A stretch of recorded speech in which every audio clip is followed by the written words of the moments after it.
On this bumpy 50-point inspection. Check the mic and make sure it sound right, boys.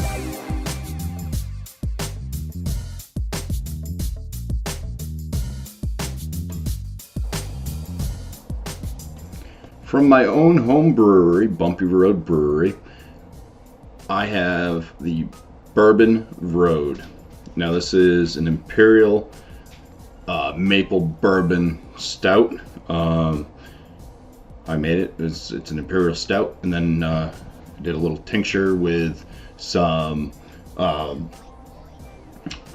Knob Creek maple flavored bourbon, and had it sit on a number 3 Char Oak Spiral.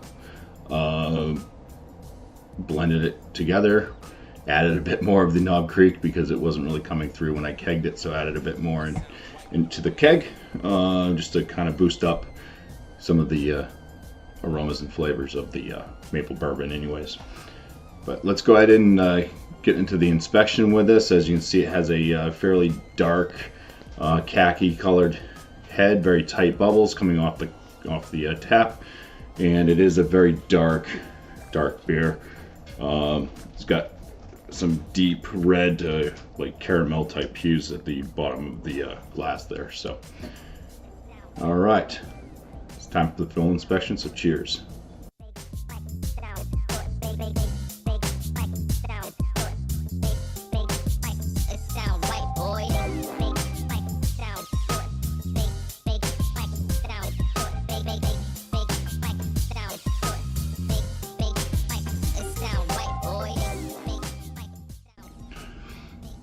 Alright, so for the appearance, I'm going to give this one the 6 out of 6. I can't even swirl it, I'm just sloshing it. I don't think I mentioned the ABV. Maybe I did. 8.5% ABV though.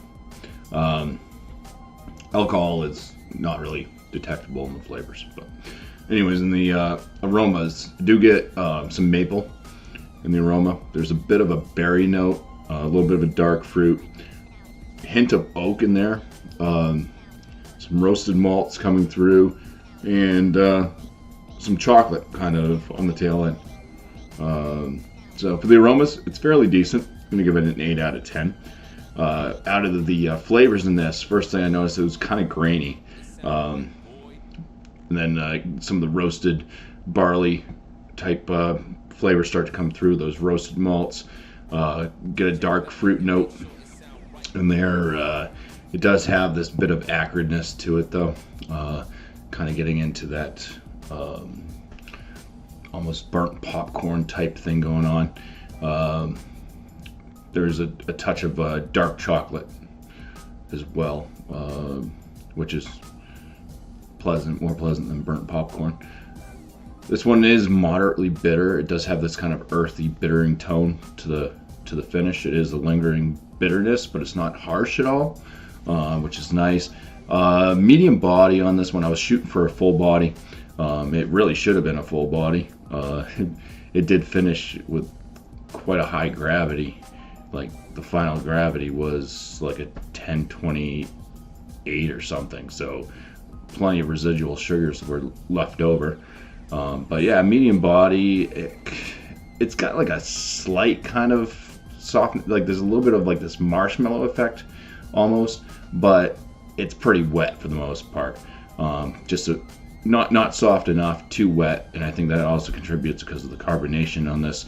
It took a while to get it carbonated, and now finally it's, I think, got too much carbonation in it as I'm drinking on this one. It's a medium carbonation, but it's just too fizzy for me. I think I need to dial back the carbonation a little bit. I think that would help with the mouthfeel. But the flavors, I'm going to give a 14 out of 19. The body on it, like I said, I just wish it was more in the full range and a bit softer than what it is. And I do contribute some of that maybe to the carbonation. So a 3 out of 5 for the body. My overall on this one, it's not bad. I've definitely made worse beers. Yeah, it's definitely drinkable. I enjoy it. It is missing out on some stuff like the maple's not really, at least for me, somebody else might be able to pick up on the maple and the flavor. I could pick it up in the aromas. There's no real bourbon notes at all. This didn't come off like I was hoping, like it would be a barrel aged representation type of an imperial stout. That's what I was kind of shooting for, a maple barrel aged bourbon stout. But yeah, overall for what it is, it's pretty decent. So I'm going to give it a 7 out of 10. That is going to leave Bumpy Road Brewery's Bourbon Road Imperial Maple Bourbon Stout with a bumpy 38 out of 50, which is going to put it in the smack in the middle of good. So it's a good brew. And I just want to say cheers. Thank you all for watching.